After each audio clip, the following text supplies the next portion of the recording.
Sobibor. The name may not be as familiar as Auschwitz, but it marks one of the darkest chapters of World War II. Sobibor was a Nazi extermination camp where hundreds of thousands of innocent people, mostly Jews, were murdered. Understanding Sobibor is essential to grasping the full horror of the Holocaust.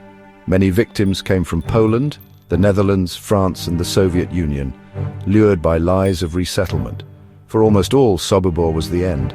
The camp was built for one purpose, mass murder, yet within this tragedy, there are stories of resistance and survival. Even in the darkest places, courage emerged. Remembering Sobibor honors the lives lost. Each person had a family, dreams, and a story. The Nazis tried to erase both their victims and the evidence of their crimes. By learning about Sobibor, we counter that erasure. We ensure the voices of those silenced are, in some way, heard. The silence around such places allows history's shadows to grow. We must speak of it. This is the story of Sobibor. Operation Reinhard was the Nazi plan for the systematic extermination of Jews in occupied Poland. Sobibor, along with Belzec and Treblinka, was built specifically for mass murder.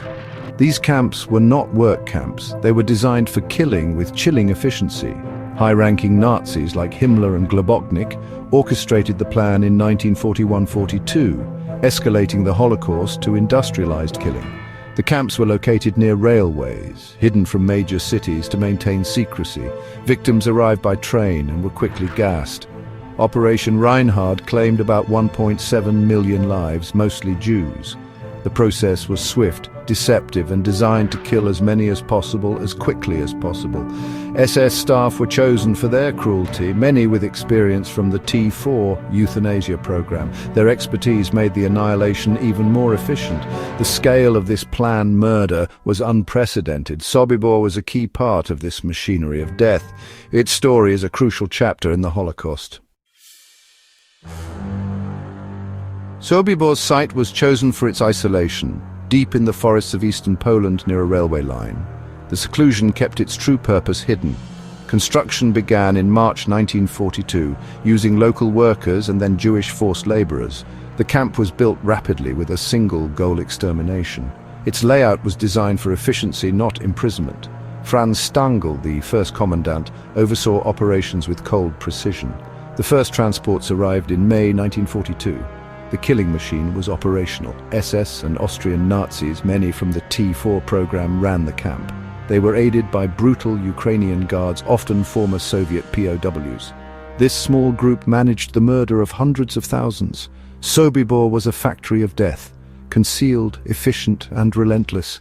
Its legacy is a warning to the world. Sobibor was divided into zones, each serving the machinery of death. The administrative area, or Vorlager, near the entrance housed SS and guards, masking the camp's true function. Lager 1 held Jewish prisoners forced into labor-sorting belongings, maintaining the camp living under constant threat. Lager 2 was the reception area where trains arrived. Victims were separated, stripped of possessions, and deceived with promises of showers and work. A narrow fenced path, the road to heaven, led from Lager 2 to the gas chambers. Lager 3 was the extermination zone gas chambers disguised as showers mass graves, and later, cremation pyres. Only a few Sonderkommando prisoners worked here, forced to handle the dead. The psychological torment was unimaginable. The camp's design ensured secrecy, speed, and total control. Every detail served the purpose of extermination. The process was systematic from arrival to death. Deception and terror were constant tools. Sobibor's layout was a blueprint for industrialized murder. Its horrors were hidden but not forgotten. For the few hundred Jewish prisoners kept alive for forced labor, life in Sobibor was a daily nightmare. Called Arbeitsjuden, their survival depended on the SS's whims. Each day brought terror, hunger, and exhaustion. They sorted the possessions of the murdered, repaired goods for the Nazis, and maintained the camp. All work was under the watch of brutal guards. Beatings were routine. Starvation and disease were rampant. Food was scarce, medical care non-existent. Overcrowding and filth made every day a struggle. Selections were constant, the weak or sick were sent to their deaths. Despite the horror, prisoners found moments of humanity, sharing food, offering comfort, forming bonds. These small acts of solidarity were vital for survival and dignity. Maintaining humanity was an act of defiance. The daily struggle was relentless, but so was the will to endure. Every sunrise brought new dangers, but also hope. Even in the machinery of death, the human spirit persisted. The story of Sobibor is not just one of loss, but of resilience. The prisoners' courage defied the Nazis' attempt to dehumanize them. Their memory endures. Jews from Poland and across Europe were rounded up and sent to Sobibor. Families were told they were being resettled for work, allowed only a few belongings. The process was brutal, designed to break spirits before the journey began. Packed into cattle cars, victims endured days without food, water, or sanitation. Many died en route. The suffering was immense. On arrival, the deception continued. SS officers greeted them, promising showers and safety for their belongings. Victims were told to write postcards home, masking the truth. Families were separated on the platform, men from women and children. The process from arrival to death was swift. Most were murdered within hours. The psychological trauma was profound. Deception, fear, and loss at every step. The Nazis aimed to destroy both bodies and spirits. The journey to Sobibor was a journey to oblivion. Few understood their fate until the very end. The cruelty was systematic, the suffering immeasurable. Sobibor's victims deserve to be remembered. Over time, some prisoners realized Sobibor's true purpose. No one left alive. Hope faded, replaced by a desperate will to resist or escape. Early acts of defiance were small and dangerous. Sabotage and smuggling food, passing warnings. Discovery meant certain death, but the human spirit's need for dignity endured. Underground resistance groups slowly formed. Leon Feldhendler, a rabbi's son, became a key leader among Polish Jewish prisoners.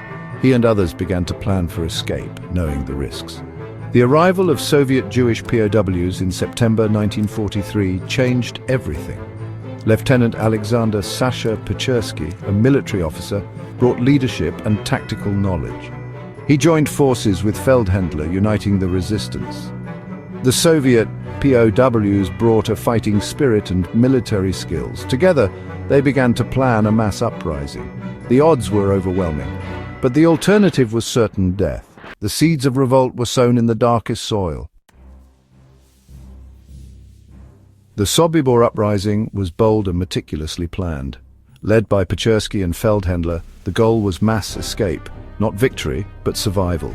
The plan secretly kill key SS officers, then signal a breakout during roll call. On October 14, 1943, small groups lured SS men into workshops and killed them with makeshift weapons. About a dozen Nazis were eliminated in coordinated attacks. The signal was given. Chaos erupted. Prisoners stormed the gates and fences as guards opened fire. Many were killed, but around 300 escaped into the forests. The escape was a testament to their courage and determination. The aftermath was brutal. Nazi manhunts, executions, and betrayals. Only 50 to 60 escapees survived the war. The uprising forced the Nazis to close and erase Sobibor. Trees were planted to hide the evidence. The revolt was one of the most significant acts of resistance in any Nazi camp. It shattered the myth of total Nazi control. The story of Sobibor's uprising endures as a symbol of defiance. Even in the face of annihilation, the will to resist survived. After the war, bringing Sobibor's perpetrators to justice was difficult. Many disappeared or escaped punishment. Trials in Germany and the Soviet Union convicted some, but many evaded justice. The pursuit of accountability continues through research and remembrance. Survivor testimonies have been vital. Men and women who endured horror found the strength to speak. Their stories provide crucial evidence and humanize the victims. Figures like Thomas Blatt, Esther Raab, and Philip Bialowitz dedicated their lives to telling Sobibor's story. Today, the Sobibor site is a place of remembrance, a museum and memorial stand where the camp once operated. Archaeological discoveries have uncovered personal items and the foundations of the gas chambers. These artifacts connect us to the past and the people who perished. The memorial is a place for reflection, education, and honoring the victims. Sobibor's lessons are urgent and enduring. It warns of the dangers of hatred, racism, and indifference. Remembering Sobibor compels us to fight prejudice and defend human rights. Never again must be more than a slogan. It must guide our actions. The story of Sobibor is a call to remember, to learn, and to build a more just future. We honor the victims by telling their story. Their memory is our responsibility. Sobibor must never be forgotten.